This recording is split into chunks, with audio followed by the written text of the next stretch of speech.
Hey everyone, welcome to Meeple Bits. Thanks for joining me. As a leader of the Tuareg tribe, your job is to trade goods from near and far, such as salt, pepper, and dates, in order to obtain gold and other benefits and enlarge your family, to come out and be the best tribe of the land. Targi, a game designed by Andreas Steiger, published by Cosmos Games, for 2 players, with a playtime of roughly 60 minutes. Originally released in 2012, but today we're going to go through this 2016 reprint of the 2-player worker placement game, Targi. So stay tuned as we go through that setup and playthrough in just a moment. Hey guys, welcome to a 2-player setup of the game, Targi. So this is how you're going to initially lay out the table, and I'm going to go through the next piece of setup immediately after going through the different components and what else to do. So, to begin, everyone should have a set of targies as well as markers. You've got your different resources, dates, salt, peppers, victory point tokens, gold tokens, and then a deck of cards for goods and a deck of cards for tribes, including the border cards, which are numbered from 1 all the way around through 12 and 16. So this is how the game's going to set up. And then lastly is your robber marker. So to begin, put the border cards out exactly like this. Numbered 1. So basically you're going to create a top row of 5, a bottom row of 5, 2 sides of 3. So starting in the upper left is going to be number 16. So the one immediately next to that is 1, 2, 3, 4, down to 8, 12, and then all the way up here to number 16. These cards, they are 2-sided. So on each side, you're going to have iconography, and on the other side, you're going to have words and verbiage describing exactly what the cards do. So this silversmith, as you can see here, you can see if I can get a good focus on that one. You can earn victory points. For 2 goods of the same type, you get 1 victory point. Or for 4 goods of the same type, you get 3 victory points. Or for 1 gold, you get 2 victory points. Or for 2 gold, you get 4 victory points. So what that looks like in iconography is like so. 2 goods for 1 victory point. 4 goods for 3 victory points. 1 gold for 2. 2 gold for 4. So you can have these set up on either side, whether you want words or whether you want just iconography. It's completely up to you for whatever works best for your playstyle. After going through the game the first time, me and the others that I played with were able to easily use the icon side instead of just the words, just to kind of glance a little bit easier instead of reading. So it made sense. Victory point markers are in 5, 3, and 1 denominations, and then you're set. So to begin, each player should take a set of Targi, 3 Targi and 2 markers, 2 dates, 2 salt, 2 pepper, 1 gold currency or 1 gold token, and then 4 victory points. The rulebook says to deal out the victory points in a 3 and 1 denomination. Next up is the additional layout. So what are you going to put in the center? In the center, you're going to first deal out. You're going to select 5 goods cards from the deck and 4 tribe cards from the deck. And to do that, you're going to alternate them one by one, flipping first a goods, then flipping a tribe. Alternate until the entire center play area is filled. Like so.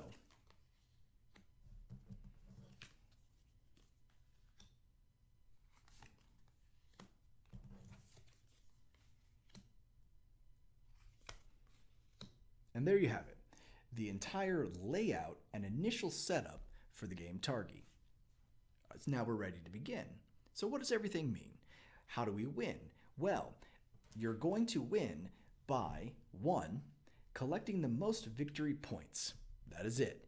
Be the person that has the most victory points, whether that be through tokens, or you'll notice each of the tribe cards that I've just dealt out also have victory points on them. Let's draw this bottom one just to show. On the tribe cards, you'll notice the cost on the top side, any additional powers that there may be, and its type. This is a camel rider. It's worth 2 victory points. To purchase it, it costs 2 salt, 2 dates, and 1 pepper. And then in addition, if at the end of the game this card is in the rightmost space of a complete row, you receive 2 additional victory points. So what does that rightmost row mean? Well, that brings me to the next piece. What you're doing is you're going to want to collect these tribesmen to put them in your kind of center tableau. Now, I don't have enough room in the table or the play area immediately in front of me, but let me zoom out a little bit. Microphone off camera. There we go. So what you're going to do is you're going to collect tribes. So you're going to purchase them here with your goods, pay their cost, and then as you build them out, you're going to build 3 rows of 4. So if my personal tribe tableau might look a little something like this. And then there's a 3rd row down here. But in order to do that, you must, of course, be able to afford it. Now, on any given turn, when you're ready to put it into your tableau, you can put it on row 1, 2, or 3. So let's imagine row 1, 2, and 3. But once you start building out a row, you can build out the next one. But what you cannot do is you cannot skip the row over. So you can't create different columns.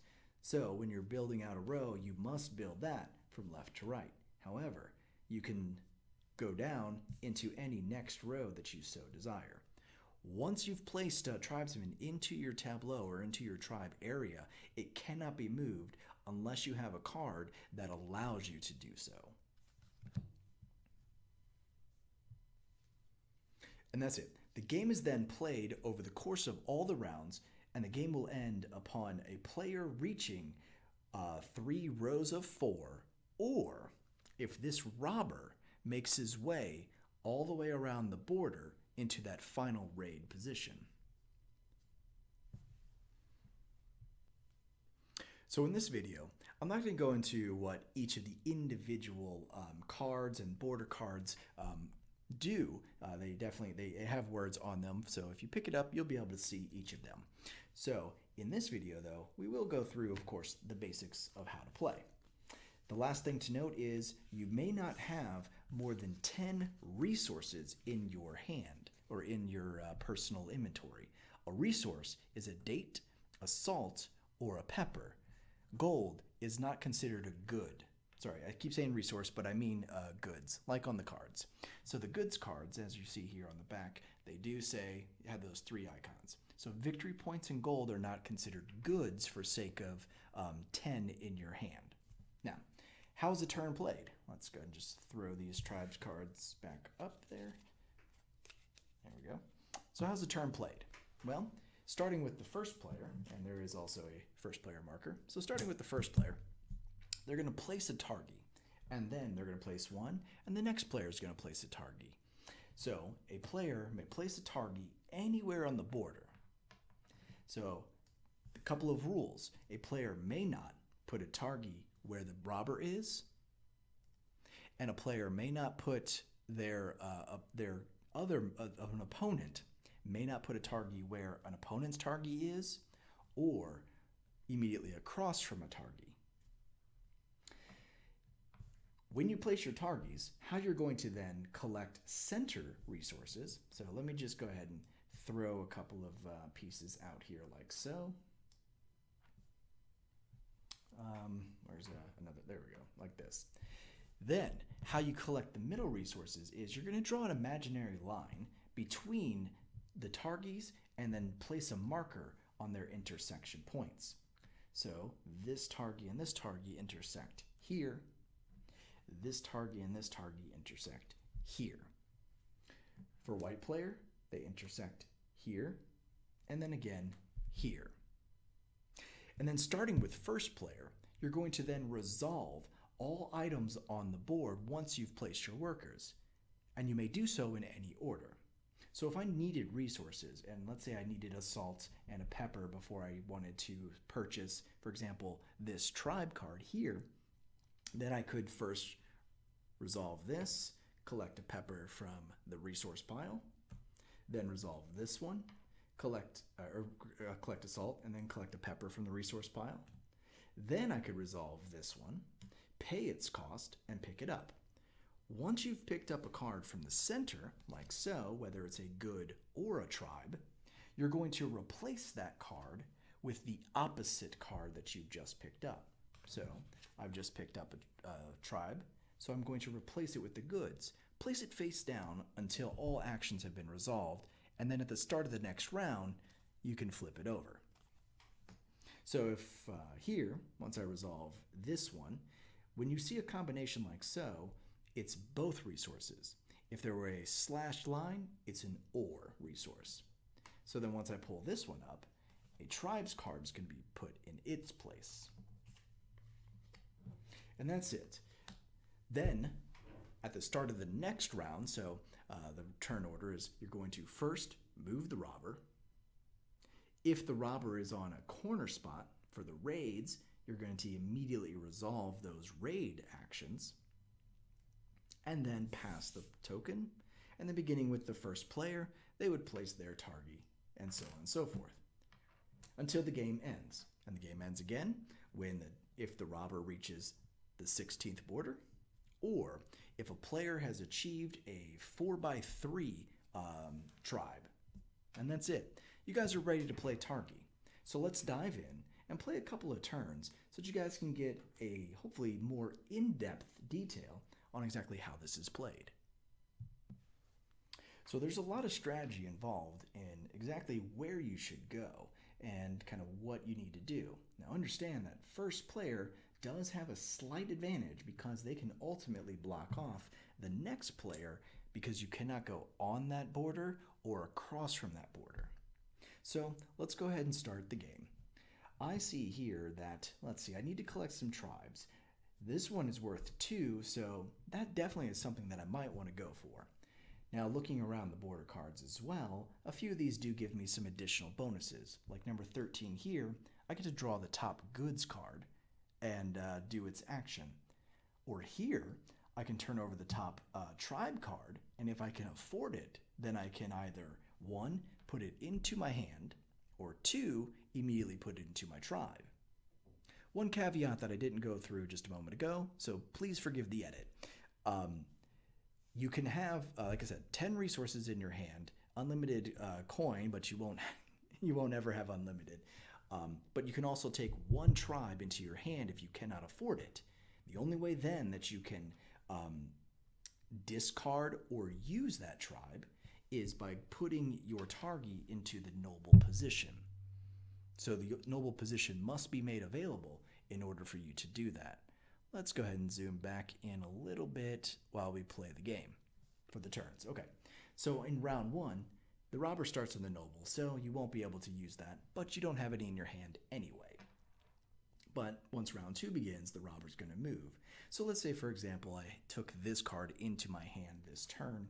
I would then be able to hopefully get onto the noble position to play it, because it says that for the noble, you may place the card in your hand in your display if you pay its cost, or you can discard the card. You cannot discard a card otherwise, so the only way to get rid of a card if you've taken it into your hand is by using the noble position on the border. Okay, with that said, let's dive in. I do like the 2 victory points of this oasis, but this camel says I pay 1 fewer of any goods required to add other camel riders into my display. So that could be pretty powerful for endgame scoring, which I guess let me go ahead and address that now. Sorry guys, this one's a little bit, fractured, but please bear with me. So endgame scoring, you're going to add up all the victory points that you have on your Targi cards as well as your points here. Then in any row of 4 identical, so let's say I had 4 camels managed to get in the same row, that's going to be worth 4 additional victory points. If I manage to have 4 different ones in my play area, then that's worth 2 bonus. If there's any 2 of the same type, so whether it's camel or oasis or hut, or there's Targia and one other, if I have any 2 of them in a row, then I get no bonus victory points for that. So I see this camel rider here and I think to myself, okay, you know what, that's pretty decent. Let me go ahead and try to go for him so that for future camels that I want to get into the same row for 4 victory points bonus at the end, let me try to get him early on. So I'll put my guy here to try to line myself up with that. Now player 2, they like the 2 victory points right there. So they're going to go ahead and go here on the salt and try to close that one off. Now, my turn again. I'm going to place this next guy. Now I need to, of course, get him here. I could try to double up and get 2 guys this turn. So I'm going to go here on this tribal expansion section so that I can have my intersection point here and then possibly even get 2 tribes in my first turn. So the second player is going to go. They're trying to get that card, remember? So they're going to go ahead and grab this date to create that first intersection point. Now, back to first player. I've created an intersection point here, but is there anything else that I might need? Well, I'm going to need some resources. So I'm going to go ahead and go here as well to create an additional intersection point here, as well as draw the top goods card, because I'm going to need goods if I'm going to try to buy 2 tribes on this first turn. Now, next player. It's going to be a little bit restrictive for them because there's only so many places that they have to go. For example, they have here, here. Now, this wouldn't be a good spot for them to go because that would only create 1 intersection point. Mind you, you cannot go on a corner piece, nor can you go across from where the opponent is or where the robber is. So I'm going to go ahead and create my intersection point here. So now I'm going to get an ore resource here, and I'm going to be able to get this one here. So each player then creates their markers on the intersections, here and here, and then resolve the turn. So starting with first player, looking around the board, I'm going to resolve my resources first because I can have as many as I want on my turn, but I cannot end my turn with more than 10. So let's take him back up and grab grab pepper. Let's pull this up, grab some dates from the resources. Let's go ahead and, you know what, let's resolve this one next to draw the top goods card here, which is another pepper. Put a little discard pile anywhere you need or anywhere you have room. So 1 more pepper into the fold. Then I'm going to resolve this one to see what it is before this. So I'm going to grab it, and here's what I have. A Targia is the type, and at the end of the game, I receive 4 victory points instead of 2 for each complete row of 4 different symbols. So that's actually not bad. Now, here's the challenge, guys. This costs 2 pepper and 1 gold. This costs 1 gold. So I need to make a choice. Do I throw this away? Or sorry, do I pay for this one? Or do I pay for this one? One of these 2 I'm going to put into my hand. Well, I've just resolved this one, so I got to make that decision. I'm going to put this one into my hand. So this will be my 1 card that I need to build on a future turn. So then I'm going to pull up this card and then pull this one into my tribe, pay its 1 cost, and then replace that was a tribe card with a goods card. Now next player. Next player is going to do things a little bit differently. They're going to go ahead and pull up this one. There we go. Putting that into their tribe.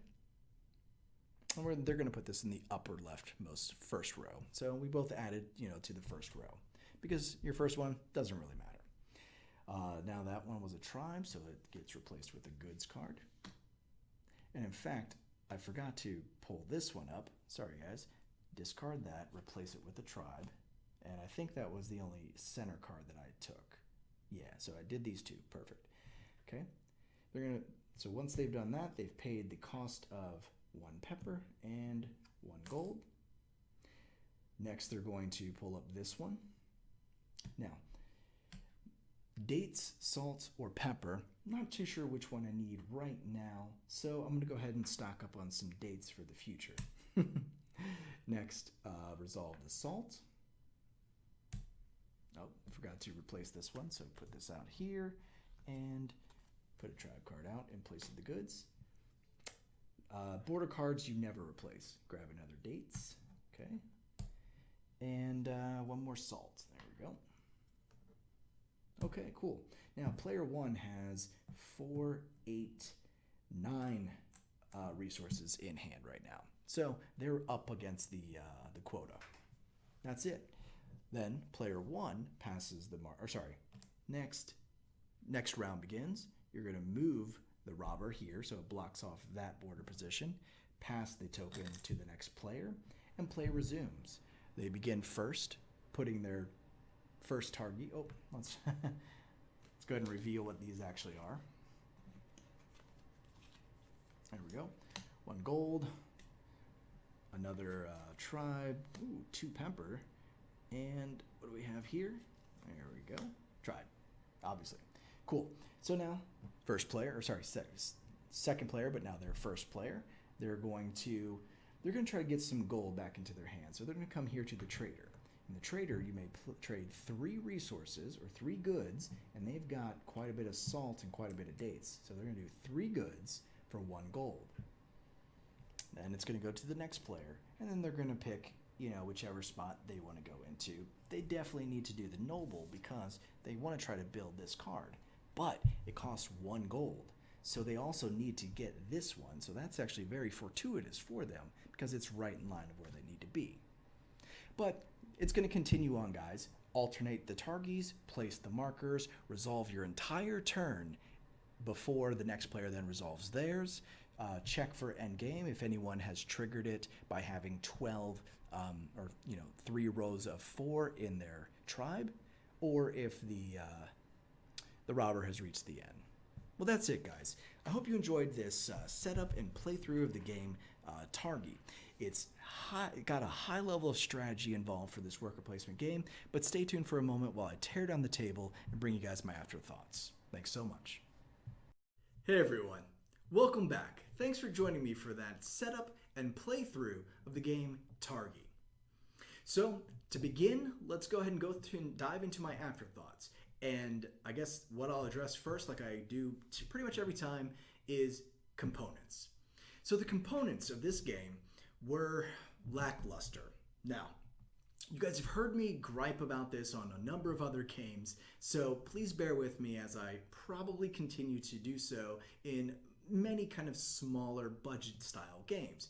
I think I picked this one up pretty recently for, I think, less than $20 even. So I can only expect so much from the components.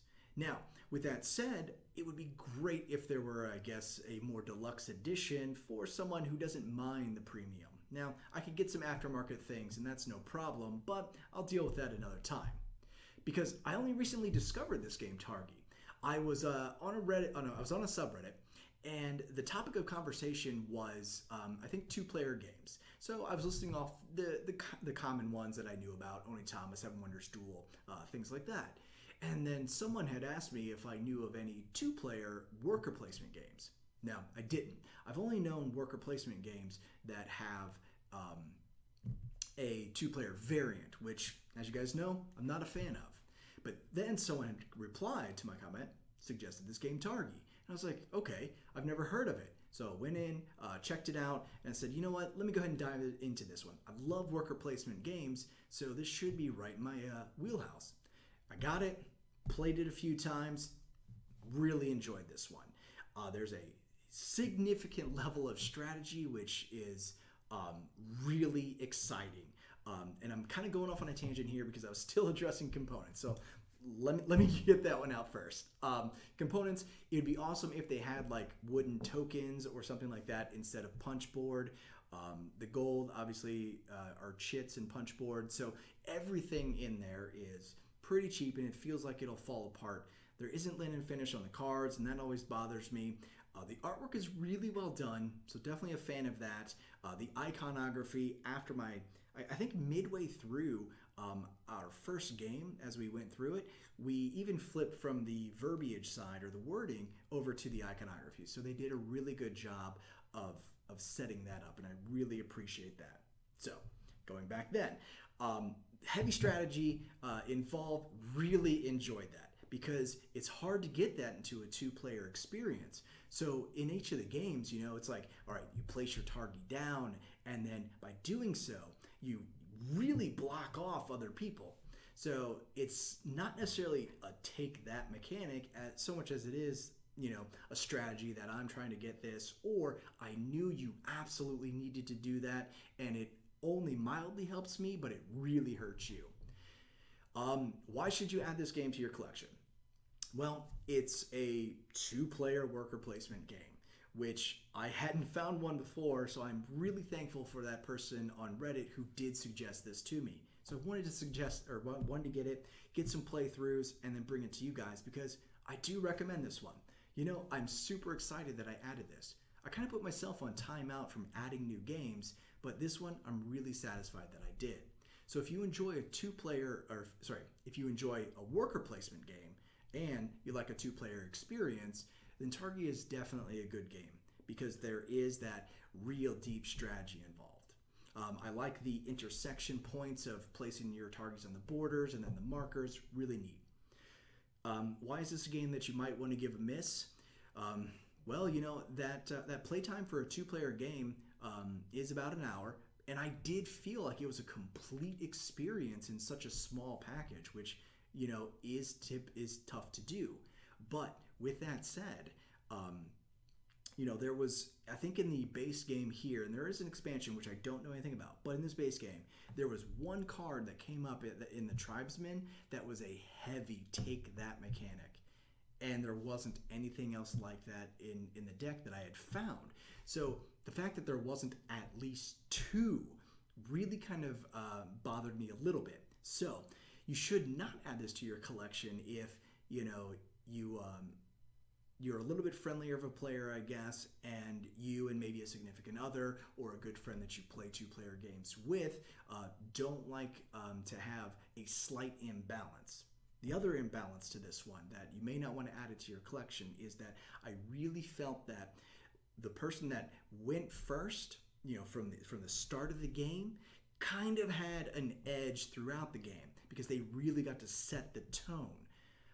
So for better or worse, I like the mechanic, but that can be a small imbalance that might frustrate players after a few playthroughs once you kind of notice that.